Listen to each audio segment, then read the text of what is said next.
They came with swords, with laws, and with a system older than most empires. As the Crescent advanced across continents, it brought with it not just a religion, but an infrastructure of domination. The Islamic Caliphates weren't just conquerors. They were engineers of erasure. While textbooks exalt the Islamic Golden Age algebra, astronomy, architecture, few mention the millions who vanished in its shadow. Not vanished by time, but by design. Conquest was never just about land. It was about spirit, and it began, often with the children. The Ottomans perfected the art, devshirm, a word that sounds bureaucratic but meant something far more brutal, the blood tax. Every few years, agents of the Sultan would descend on the Christian villages of the Balkans like phantoms in daylight, measuring boys by strength, poise, and potential. Parents could do nothing. A knock, a name, a goodbye. Resistance, death. Escape, rare. Mercy, never. The children were marched east, into the jaws of the empire, their names stripped, their tongues cut from their past, their faith shattered. They were reshaped in the image of the state. They were not merely converted, they were reforged. The most gifted were funneled into the Janissary Corps elite soldiers whose loyalty was absolute because they had no past to betray. It was not just military genius, it was psychological warfare. Take the best from your enemies, break them, and use them to break more. Estimates vary, but across centuries, hundreds of thousands were taken. These boys,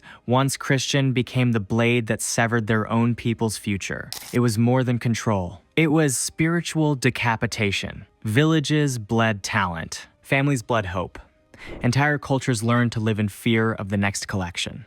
Some parents broke their sons' legs to make them undesirable. Some hid them in caves. It rarely worked. And this was only the beginning. Before the galleons crossed the Atlantic, long before Europe industrialized its cruelty, the Islamic world had already mastered the slave trade. For 1,400 years, from the Arabian sands to the markets of Zanzibar, human beings were currency. Africa was the feeding ground. Caravans carved through its heart, not in search of gold, but of flesh. Boys, girls, men, women, bound, marched, sold, and castrated. Yes, castration was not incidental, it was industrial.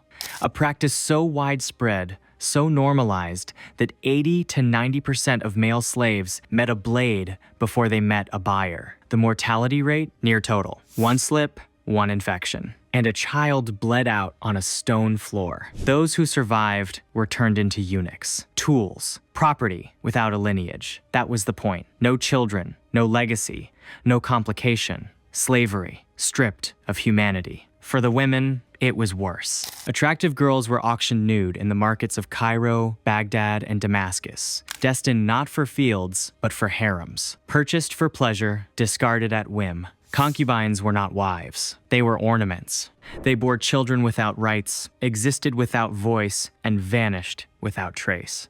This was not an aberration. It was law. It was culture. It was power. Even when slaves rose up, as the Mamluks did in Egypt, seizing thrones and crowns, they sustained the system that had made them. They did not free others. They imported new flesh. From the Sahara to the Swahili coast, the damage was irreversible. Entire regions emptied. Kingdoms collapsed under the weight of abduction. Generations lost to chains. Chroniclers wrote of it with detachment. Al-Tabari, Ibn Battuta. They described the buying, the mutilating, the breaking as one might describe a harvest, because to them, it was. Conquest did not end with armies. It ended with silence and submission. The Islamic Caliphates knew this, so they attacked not only cities, but identities. First came the jizya. A tax, but also a ritual of humiliation. Non-Muslims dhimmis forced to kneel, to pay, to accept their place beneath the sword. It was legal extortion, economic warfare. Refuse the tax? Convert. Refuse both? Die. It worked. Churches fell. Synagogues withered. Temples turned to rubble. In Egypt, the Copts descendants of pharaohs watched their monasteries burn. In Persia, sacred Zoroastrian fires which had burned for 1,000 years were extinguished, forever. Mahmud of Ghazni marched through India like a storm of ash. 50,000 temples turned to dust. One of the holiest, Somnath, shattered, its stones used to pave the steps of a mosque. A message carved in desecration: "Your gods are dead." Forced conversions often took place atop the ruins, psychological warfare at its purest. The law enforced submission. Non-Muslims could not bear arms, could not ride horses, could not build, could not speak too loud. They became ghosts in their own lands. Over centuries, entire civilizations folded. North African Christianity, which once rivaled Rome in influence, vanished. Zoroastrians, once the priests of empires, became exiles in their own country. And yet this wasn't chaos. It was policy, efficient, legal, calculated. In the shadows of empire, behind palace walls and golden gates, the machinery of domination took its final form: the harem. The Abbasid caliphs, icons of the Islamic Golden Age, kept thousands of women as sexual property. Harun al-Rashid, draped in the silk of 1,000 stories, ruled from a palace filled with captives. When Baghdad burned in 1258, his descendants' harem held 700 women. They died as they lived, unseen, unnamed. The harem was not luxury. It was violence gilded. Women were bought, sold, and gifted like wine or furniture. If they bore sons, their worth increased. If not, they aged into silence. The Quranic phrase, "what your right hands possess," gave divine sanction. Scholars debated the details, but never the right.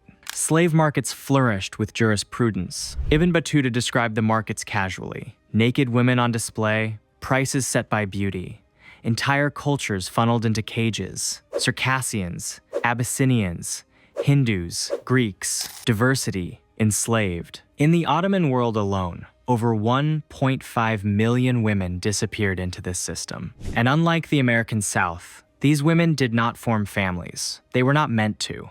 They were meant to please and then to disappear. Education was restructured. Schools that once taught science, art, and local philosophy were converted into madrasas that taught only obedience. Arabic replaced native tongues. Celebrations like Nowruz were banned. Languages died, scripts faded, stories vanished, and cities forgot who they were. Alexandria, once the beacon of ancient knowledge, lost its libraries. Ctesiphon, capital of Persia, lost its books. The names of gods, of poets, of kings, buried beneath minarets. Islamic conquest wasn't a tide, it was acid.